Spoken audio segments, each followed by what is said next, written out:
I want eggplant parm subs for dinner, so let's start with the bread.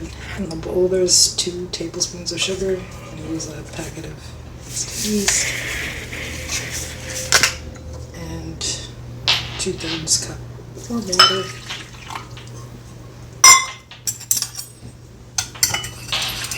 Mix this around until it gets really frothy.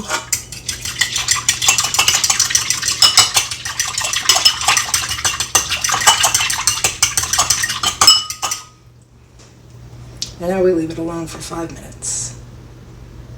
Okay, so 5 minutes have passed and you can see it's all frothy and bubbly. To this I'm going to add 6 tablespoons of butter, 2/3 cups of milk, combine it all.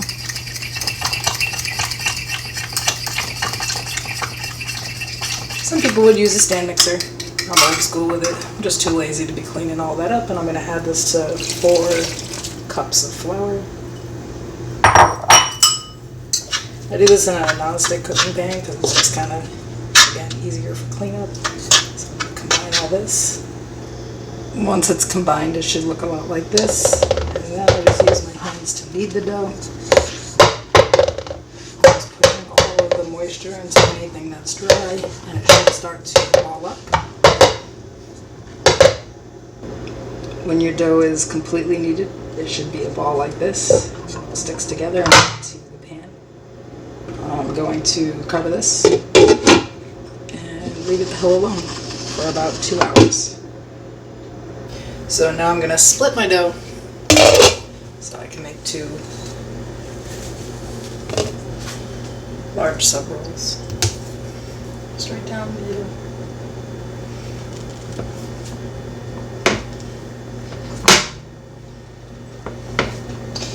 You're just going to, again, shape it out. I'll show you in a second. So I basically just shaped it into a basic sub loaf. I'm going to do the same thing with the second one, and remember these are going to rise. So it'll be about 2 times the size of this by the time it's done baking. Okay, so I'm going to put the other one on. Ta-da! Now we're going to cover this and let it sit for about 40 minutes. So I've peeled my eggplant and I'm going to slice it up really thin and stick it on a baking sheet. Voila! So now I'm going to salt both sides of these, and it's really important that you do this or your eggplant will definitely be bitter. And we're going to let them sit for about 15 minutes. Okay, so back to this bread. I have my oven set at 350, and this is egg. Just simple egg. And I'm just going to brush it all over both loaves.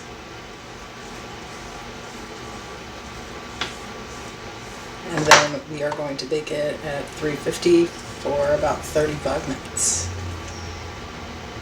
Make sure you don't waste that egg because we're going to need that, plus another one. And a little tiny bit of water whisked together for an egg wash for the eggplant, plus 2 cups of flour and seasoning. This is the seasonings I used.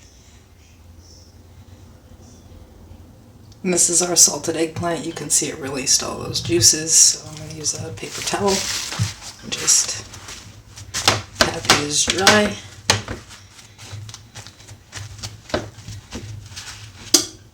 So my bread is starting to crust. And in this bowl I've mixed 2 tablespoons of butter, a half a tablespoon of olive oil, about, I would say, 2 tablespoons of Parmesan cheese, and maybe 2 teaspoons of garlic with a little bit of salt, pepper, oregano. We're just going to spread this over the top. Essentially it's just garlic butter,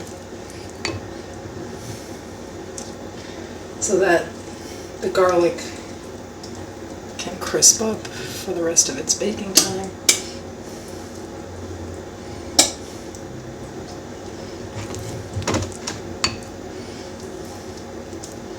And then we're going to pop these back in for about another 10 minutes.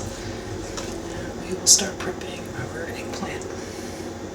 My bread is done, so I'm going to go ahead and unstick it and take it off the pan, put it onto a cooler dish so that it can cool down for the about 30 minutes that it's going to take me to make the eggplant. So for this, we're just going to eggplant, flour, egg, flour. And then we're going to fry them up until they're nice and golden brown, and then toss them on a baking sheet. Now you can see in the background I have some marinara sauce working. Make sure that you put a lid on that if there's fryer oil in front of it. You don't want any splatter getting in there.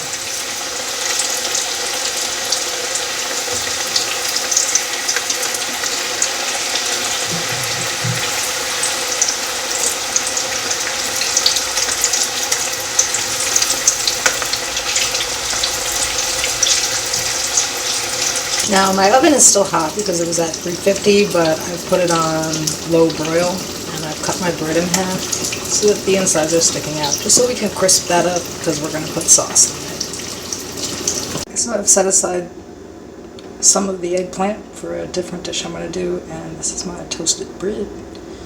So of course we're just going to assemble this, so we're going to go sauce, eggplant, sauce, and then mozzarella and parm. Like that. And I like a little bit of sauce on the other side too, just because the bread's toasty, so we don't want it to get too dry.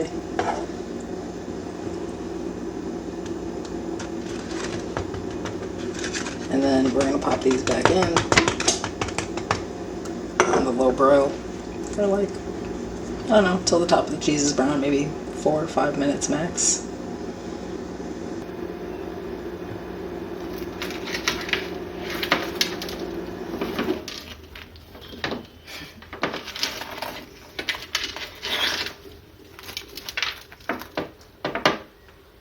Yes.